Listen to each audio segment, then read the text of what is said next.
Dear students, Assalamu alaikum warahmatullahi wabarakatuh. Bismillahirrahmanirrahim.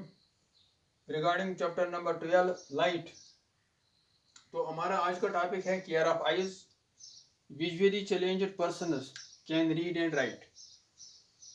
तो ये visually challenged person जिनको हम ब्लाइंड्स कहते हैं, इनको they can read and write by Braille system. Louis Braille जो कि खुद एक ब्लाइंड था, तो इसके बारे में हम आगे पढ़ेंगे. Now care of eyes. तो केयर ऑफ आइज में ये जो हमारे ऑर्गन्स हैं, ये तो वंडरफुल है, ये तो अल्लाह ताला की नियामतें हैं, और इनमें अगर कोई डैमेज हो जाए तो फिर इनको 100% ठीक कराना ये तो इम्पॉसिबल है और ये नामुमकिन है अक्सर केसेस में. तो केयर ऑफ आइज में लिहाजा सबसे पहले आएगा रेगुलर चेकअप आई स्पेशलिस्ट से, कि प्रॉब्लम हो या ना हो, बहरहाल रेगुलर चेकअप कराने जाना है, तो कम से कम 1 साल में एक बार.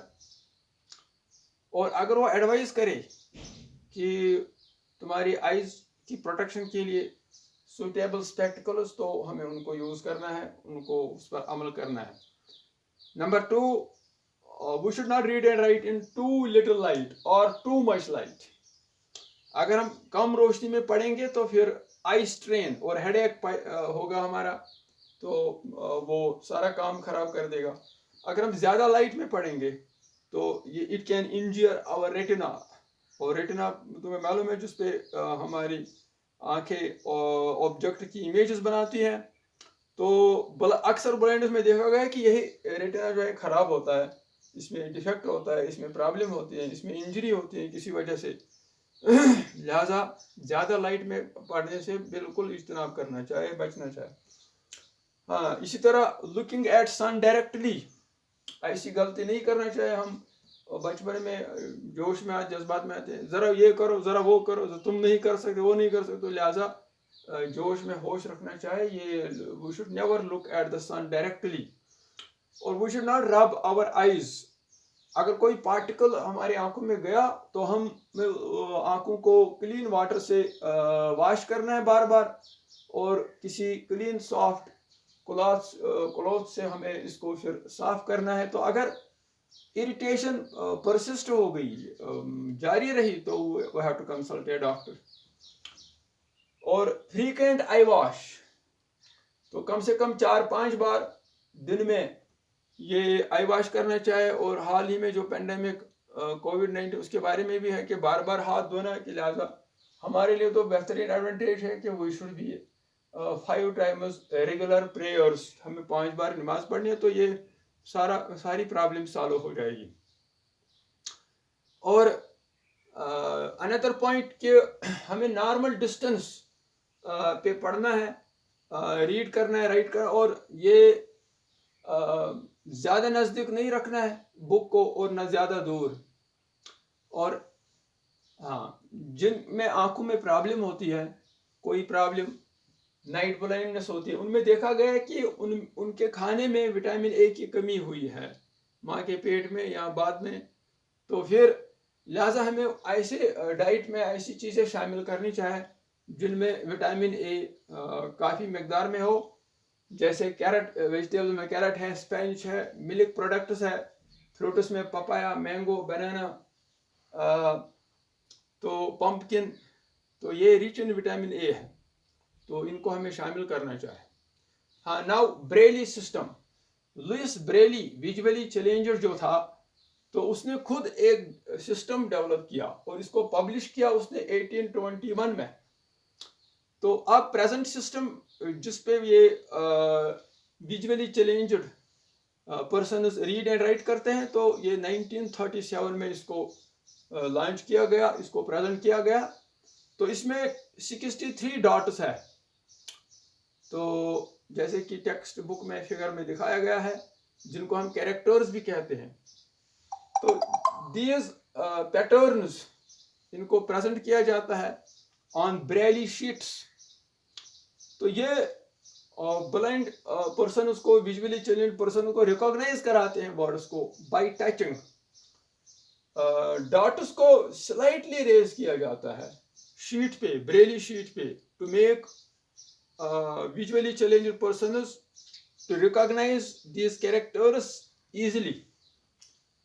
तो अब ब्रेली टेक्स्ट जो हाथ से या मशीन से या टाइपराइटर लाइक डिवाइसेस से और बनाए गए हैं, प्रिंटिंग मशीन्स भी बनाई गई है, इनको डेवलप किया गया है।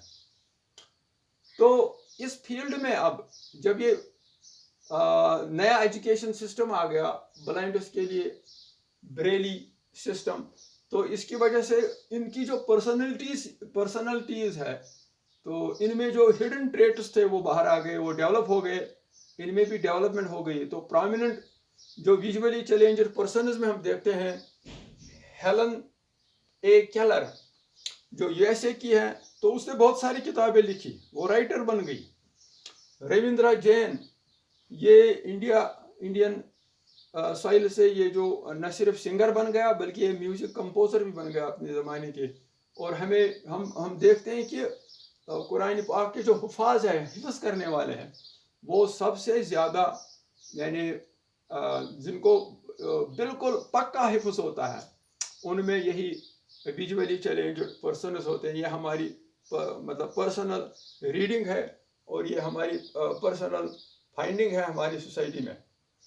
तो अब ये जो आंखें हैं ये दूसरे ऑर्गेनिज्म्स में भी होते हैं, मगर उनमें कुछ एडवांटेजेस होती है, क्योंकि उनको हर वक्त दुश्मन से बचना होता है।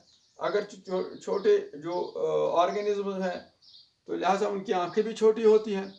जैसे क्रैब है, तो क्रैब जो है उसकी आंखें छोटी है, मगर crab can look for his enemy from behind as well, आगे तो देखेगा ही, बिहाइंड भी। बटरफ्लाई में भी आंखें होती हैं बड़ी बड़ी, तो उसके साइज के लिहाज से तो ये ऑल साइड से देख सकती है।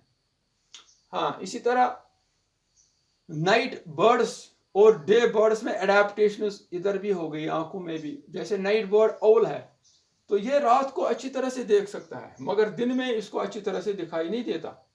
तो इसकी वजह क्या है?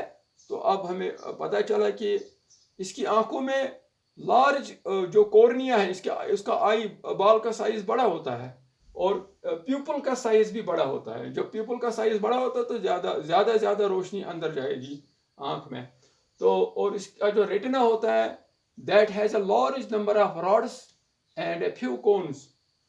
और जो लिहाजा नाइट बर्ड्स जो है वो दिन को नहीं देख सकते हैं अच्छी तरह से। हाँ, अब डे बर्ड्स जो हैं, जैसे क्रो है, पिजन है, एटसेट्रा, तो उनमें रिवर्स होता है, उनके आंखों में लार्ज नंबर ऑफ कोन्स होते हैं।